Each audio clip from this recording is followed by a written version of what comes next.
Passover. What is it? How is it celebrated? And what does it mean for us today? Passover holds great distinction among the religious feasts of the world. In fact, it's the oldest continuously observed feast in existence today, celebrated for almost 3,500 years. Of all the feasts of Israel, none foreshadows our redemption in Jesus in such beautiful detail as does Passover. For 430 years, the Jewish people lived in Egypt. It was finally time for God to fulfill his promise and lead them to Canaan, the promised land. In order to convince Pharaoh to let the people go, God brought 10 devastating plagues upon Egypt. In Exodus 11, God gave details of a 10th and final plague that he would bring upon the Egyptians and their false gods. At midnight, the Lord would pass through the land and kill the firstborn of each family and all of their cattle. With this final climactic plague, God would dramatically free his people from their bondage in Egypt.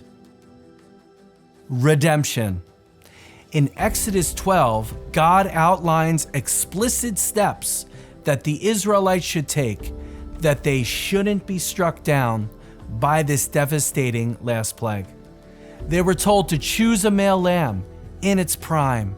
It was to be perfect, without any flaw or defect. It was to be taken out of the flock on the 10th day of the month of Nisan and kept until the 14th day of the month.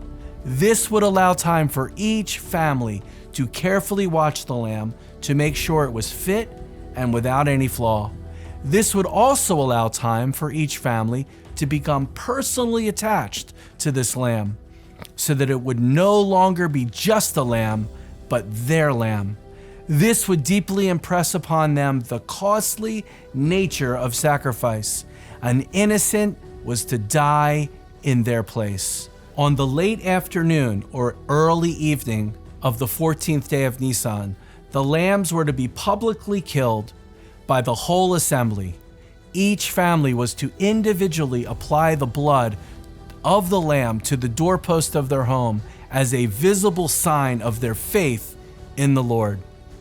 When they did this, at this moment, the innocent and spotless lamb became their substitute, making it possible for the Lord's physical judgment to pass over them.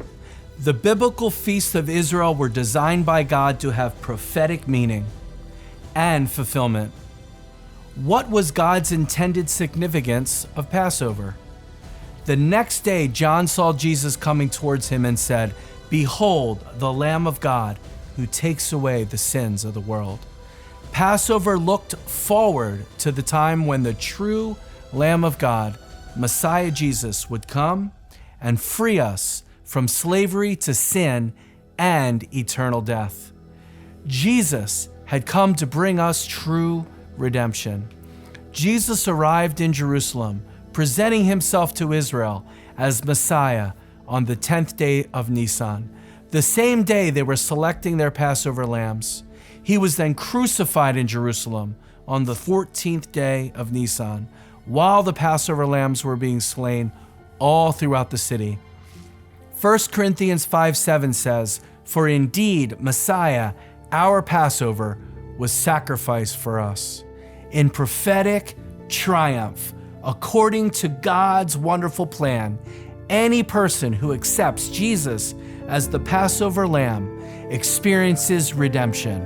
Their sins are atoned for, and the Lord's judgment passes over them, bringing them from death to life.